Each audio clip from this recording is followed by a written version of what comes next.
Hello and welcome to Panacea classes.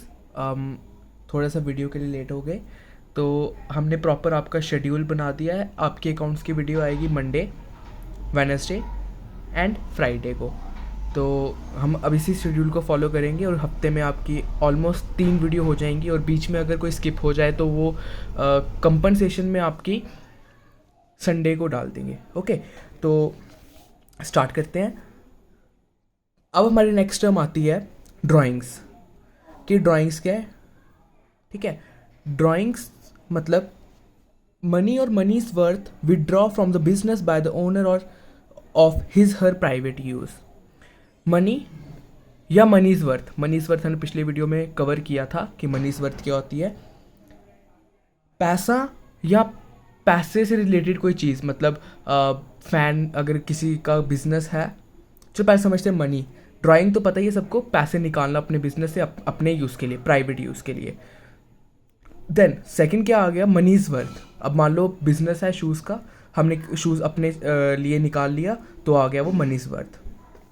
ठीक है, ये काफ़ी सिंपल टर्म थी, पता भी था, तो हम इसको कर लेते हैं। अब हमारी आ गया अगला स्टॉक। स्टॉक भी आई होप आपको पता होगा। स्टॉक और इसका दूसरा नाम है इन्वेंट्री। इस वर्ड को याद रखना, inventory. Unsold goods lying in the business is known as inventory और द स्टॉक। ऐसा सामान जो हमारे बिजनेस में पड़ा हुआ है, लेकिन किसके लिए? बेचने के लिए। अब यहाँ पे गौर देना, मतलब ध्यान देना, इन्वेंटरी और एसेट्स में फ़र्क है। इन्वेंटरी और एसेट्स में फ़र्क है। इन्वेंट्री आपकी एसेट्स हो सकती हैं, लेकिन जो आपके बाकी के एसेट्स हैं ना, वो आपकी इन्वेंट्री नहीं हो सकती। ठीक है, इन्वेंट्री आपके एसेट्स हो सकते हैं, लेकिन एसेट्स आपके इन्वेंट्री नहीं हो सकती। कहने का मतलब क्या है कि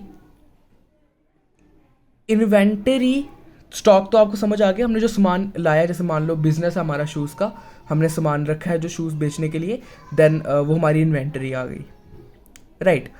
लेकिन अब मैंने आपको बताया था, हमारे बिजनेस में फ़ैन भी लगे हैं, हमारे बिजनेस में टेबल लगे हैं, डेस्क लगे हैं, वो हमारा स्टॉक नहीं है, वो हमारा स्टॉक नहीं है।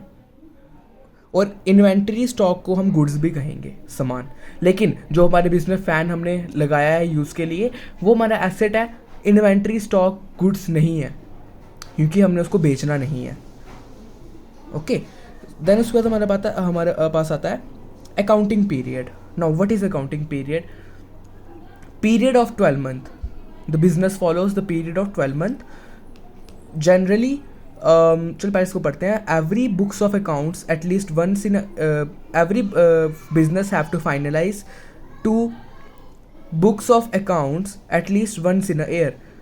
हम पढ़ेंगे इसके बारे में आगे, बैलेंस शीट वगैरह के आगे।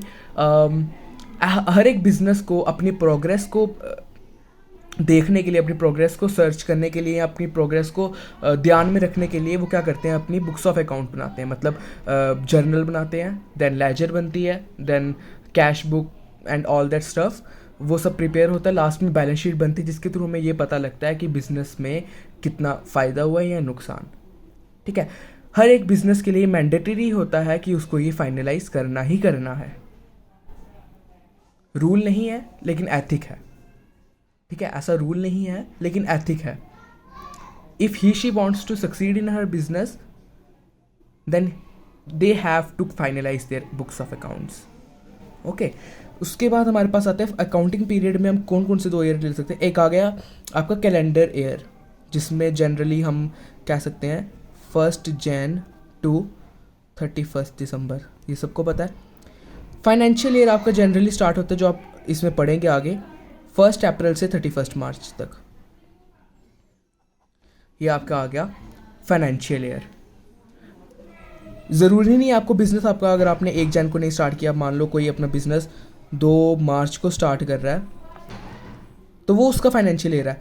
लेकिन यहाँ पे क्या है, मोस्ट ऑफ द कंपनीज या बिजनेस जो है इन्हीं दो इन्हीं 2 ईयर में, सॉरी इन्हीं 2 टाइम पीरियड में अपना बिजनेस स्टार्ट करते हैं, तो इसको हम क्या कहते हैं? अपना अकाउंटिंग पीरियड।